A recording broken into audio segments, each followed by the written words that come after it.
My name's BJ Jansen, and welcome to Quick Baritone Sax Tips.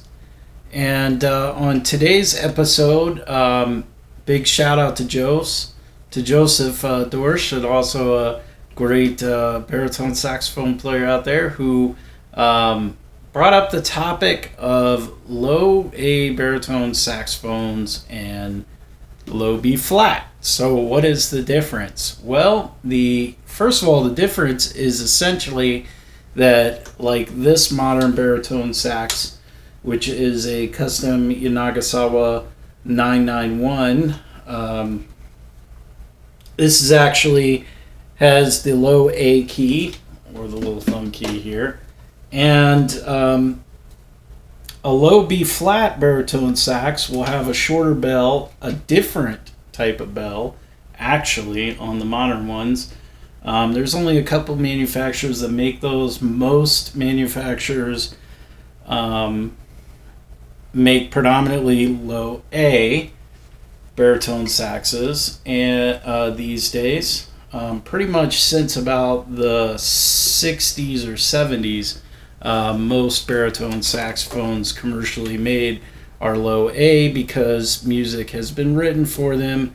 And, there's a lot of opinions out there. Some purists believe that, low A baritone saxophone is not a baritone saxophone or a saxophone at all, because, as you know, every other saxophone goes down to a low B flat. But the funny thing is, Selmer had Mark 6s and altos that they made at one point and tried to market with low A keys on those. So it's something that, really began around the turn of the past century. And from what I understand, folks were inserting tube inserts into their bell to extend the bell and create the low A. But they were actually foregoing the low B and the low B flat to get that note. That's why manufacturers started experimenting with it, bell extensions, in the 30s to the 50s. And then by the 50s, Selmer with Mark 6s started creating options with different bells.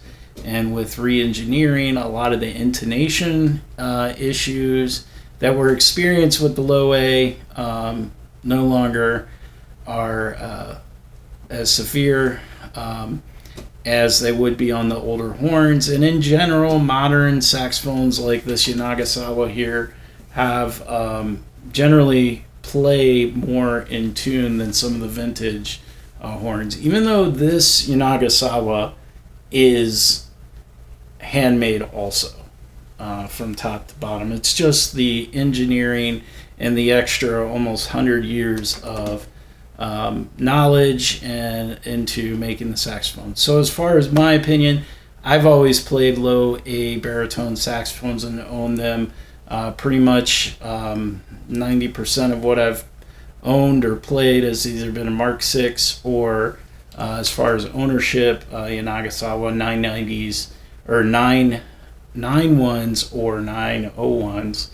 And Yanagasawa is my choice. As far as those purists that would say that a low A is not a real baritone saxophone, I don't know. Maybe you want to ask Ronnie Cooper or Nick Bergnola. Obviously can't ask him, but I think they made some good strides on the instrument and our heritage. So play what works for you.